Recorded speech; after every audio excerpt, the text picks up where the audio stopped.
This is my week 10 submission for the transport booking system. Um, I will show the running of the system and then explain two problems I fixed and two quality areas that were already good from the start with direct code references. So this is my main.py file, which is used for interaction with the database. So and the user can and we provide commands which basically translates to SQL code that runs on the database and does some work. So I'm just going to start by running the Python. I'm going to go into the week 10 directory and I'm just going to run Python 3 create database file database. It creates a new database called FlyOnDB, Fly on Wheels. Now we're just going to see what's in that database by test. So we have all of this information available on the database. The next thing we're going to do is run the main file, which is going to give us a flow of how the interaction with the of a user with the interface works.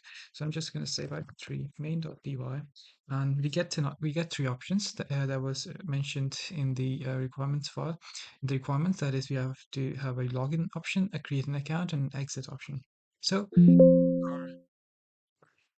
if you are, let's say, just log in, and if you're an admin, so we have the admin password as our username as Bob, and just let me just quickly get the password for the admin. It was in the create database. I'm just going to search Bob. Here we go. The password is this. Just gonna copy that, paste it. All right, so welcome back, Bob. So now we can see what existing services or create a new service or log out. So I'm just going to go and list all the existing services. So we see that we have three services that is listed like that. If I have to create a service, so we say service name, we just say query, and we just created that. Now, now I can just log out, and to log in as a first, let's say we don't have a username in that, so you should create an account. I'm just gonna go and create an account. So I just say just say 1 2 3 4, and now I can log in using that,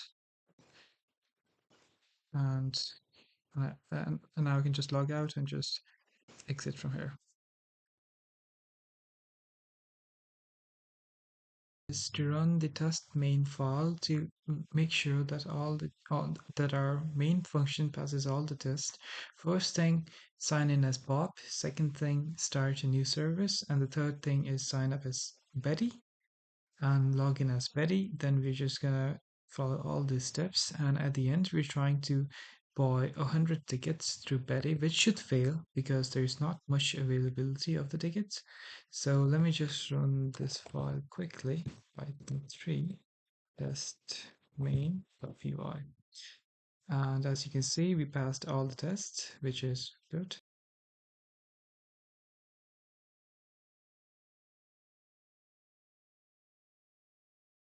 I've identified quite a few bugs in my functions and tried to tackle all of them.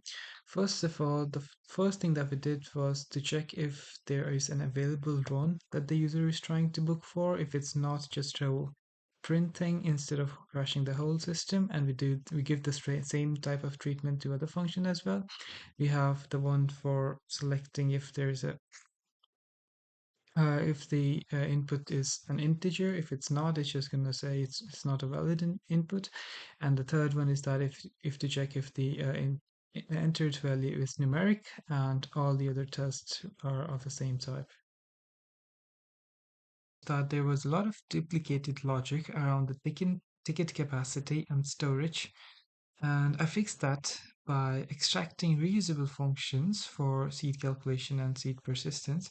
For example, if I just look for available seeds available seeds function, this function shows up, sorry, this function shows up in a lot of places. Um, for example, it also shows up in buy tickets function, which reuses this code.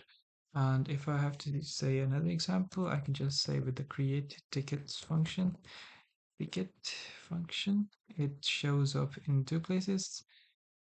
In one place, again in the buy ticket function. So the second one problem that I tackled was with the reusability of functions.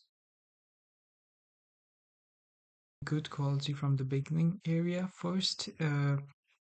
Now we have a quality area that was present from the beginning was safe and portable data handling in database setup, especially deterministic password hashing and standard date formats that is shown here. Now, if I have to explain what we did here, so raw password dot encode 8 UDF8, it converts the password string into bytes, and then the hash function works on the bytes, not on our like a usual Python string.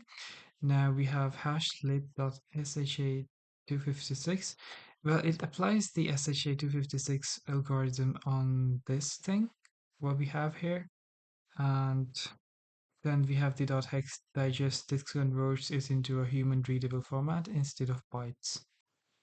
So that was one of the in which we encrypted the password. So in this way, we used SHA-256 to hash the password one way, and which is unlike encryption, well, it cannot be reversed to get the original password. Uh, well, it's used to securely store passwords by comparing hashes instead of storing the actual password. That I would like to talk about is our use of foreign keys in our database. Basically, foreign key enforcement ensures that the relationship between tables stay valid, preventing insertion or deletion of inconsistent data. Um, how we establish that is basically, I've put some markers in code. I'm just gonna say, okay. So, SQLite by default does not enforce foreign keys, and this line here turns on enforcement for this connection. Without this, well, you could insert a ticket into user ID that does not exist, and the database could simply accept broken data, which is not good. In our create database file, we have foreign key values set up all across our tables like this. So this ensures our compatibility with main.py file. Well, foreign keys enforcement also blocks insertion of orphan records, such as tickets referencing non-existent user, which is a big problem that we had to tackle. It also prevents deletion of parent records where dependent child records still exists, avoiding broken relationships. So this was another thing that I worked on.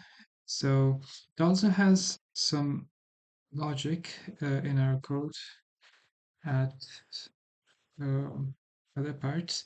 So for example here, so every ticket row refers to valid runs and bosses which is established here. So yeah, that is the second betterment of our second thing that I would talk about in our code.